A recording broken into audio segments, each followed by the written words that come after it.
नमस्कार, capital TV में आपका स्वागत है। मैं हूं आपके साथ सोनाली। रामपुर और आजमगढ़ के लोकसभा उपचुनाव में बसपा का प्लान बीजेपी के लिए कारगर साबित हो गया। आजमगढ़ में मुस्लिम प्रत्याशी उतारना भाजपा के लिए मददगार रहा तो रामपुर प्रत्याशी न उतारना भी भाजपा की राह आसान की। चलिए आपको समझाते हैं बीजेपी के लिए कैसे काम आया मायावती का प्लान।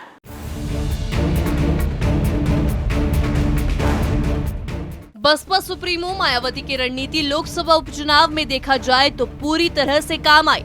आजमगढ़ सीट पर शाह आलम गुड्डू जमाली को उतारकर मुस्लिम वोटों को बंटवारा कराकर सपा के राह में रोड़े बिछाते हुए खेल बिगाड़ा तो रामपुर में उम्मीदवार न उतारकर दलित वोटों को बंटवारा रोककर भाजपा की राह आसान की।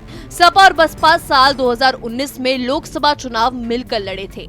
तब सपा रामपुर और आजमगढ़ दोनों सीटों पर जीती थी।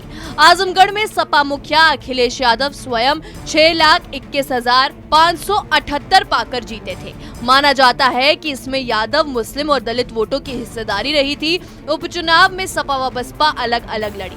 मायावती ने सादी हुई चाल चलते हुए आजमगढ़ सीट से शाह आलम गुड्डू जमाली को मैदान में उतारा। गुड्डू मुस्लिम है और आजमगढ़ के आसपास के क्षेत्रों में उनकी अच्छी पहचान है। यही वजह रही कि मुस्लिम और दलित वोट का अच्छा हिस्सा उनके खाते में आ गया। गुड्डू जमाली को 2,66,210 वोट मिले और सपा के धर्मेंद्र यादव को 3,04,79 वोट मिले। इन दोनों वोटों को मिला दिया जाए तो 5,70,299 होता है, जो अखिलेश को साल 2019 में मिले कुल वोट से 51,279 कम है। इससे साफ है कि उपचुनाव में आजमगढ़ सीट पर सपा को मुस्लिम का एक तरफा वोट न मिलना एक बड़ा खेल बिगड़ा।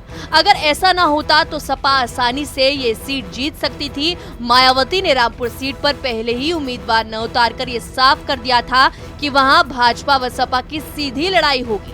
रामपुर में अधिकांश दलित वोट भाजपा के पास जाने की संभावना थी। नतीजे बता रहे हैं कि हुआ भी कुछ वैसा ही।